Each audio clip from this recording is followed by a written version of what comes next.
सृष्टि की उत्पत्ति, शून्य से ब्रह्मांड का जन्म, रहस्यमय आरंभ। एक हसीन शून्य था, न प्रकाश न अंधकार, न आकाश था न पृथ्वी थी, समय भी जैसे अस्तित्व में नहीं था। क्या तुमने कभी सोचा कि इस विशाल ब्रह्मांड की शुरुआत कैसे हुई? क्या यह स्वयं उत्पन्न हुआ या किसी दैवी शक्ति ने इसे जन्म दिया? आज मैं तुम्हें ऐसी कथा सुनाने जा रहा हूं जो तुम्हें समय के उस क्षण ले जाएगी जब कुछ भी नहीं था, सिर्फ अनंत शून्य था। और उसी शून्य से प्रकट हुई सृष्टि की पहली किरण। सृष्टि के आरंभ में केवल परब्रह्म का अस्तित्व था। इसे न देखा जा सकता था न समझा जा सकता था। यह अनंत था, निराकार था, यह मौन था, परंतु इसमें असंख्य ब्रह्मांड की संभावनाएं सीमित थी। जब परब्रह्म ने स्वयं को अभिव्यक्त करने की इच्छा की तो पहली बार स्पंदन उत्पन्न हुआ। इसे ही ओम कहा जाता है। यह पहला नाद था जिससे पूरे ब्रह्मांड सृष्टि की उत्पत्ति हुई। इसी ओम से तीन शक्तियां प्रकट हुई, ब्रह्मा, विष्णु और महेश। ब्रह्मा सृष्टि के रचयिता, विष्णु सृष्टि के पालन करता, महेश यानी शिव संवार के स्वामी। परंतु सृष्टि का निर्माण कैसे हुआ? हिरण्यगर्भ, ब्रह्मांडीय अंडी।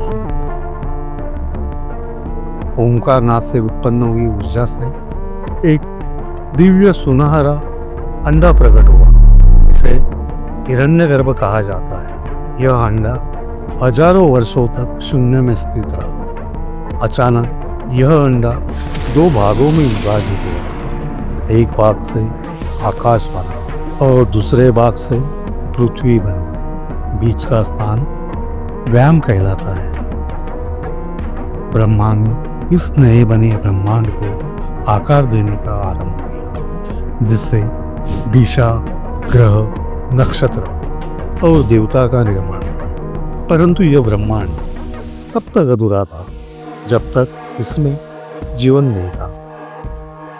पंच महाभूतों का निर्माण। ब्रह्मा ने सृष्टि के संतुलन के लिए पंच महाभूतों का यानी मानव तत्वों की रचना की।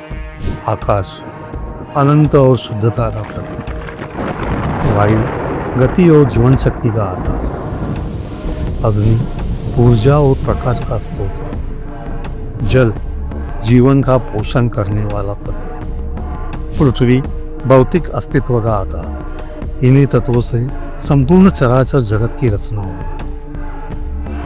जीवन की उत्पत्ति और प्रथम मानव। अब ब्रह्मांड में सजीव होने के लिए तैयार था। ब्रह्मा ने पहले मनु और शतरूपा की रचना की, जो प्रथम मानव थे। इनके ही द्वारा आगे मानव और उसकी उत्पत्ति हुई। इसके बाद विभिन्न युगों यानी सतयुग, त्रेतायुग, द्वापर युग और कलयुग की नींव पड़ी। सृष्टि चक्र और पुनर्निर्माण। सृष्टि के निर्माण के बाद ब्रह्मांड में एक नियम स्थापित किया गया, सृजन, पालन और संहार। जब समय पूरा हो जाता है तो महेश्वर यानी शिव अपनी तांडव लय से सृष्टि को पुनः शून्य में विलीन कर देते हैं। फिर परब्रह्म के गर्भ से एक नई सृष्टि जन्म लेती है। यह सृष्टि चक्र है जो अनंत काल तक चलता रहेगा।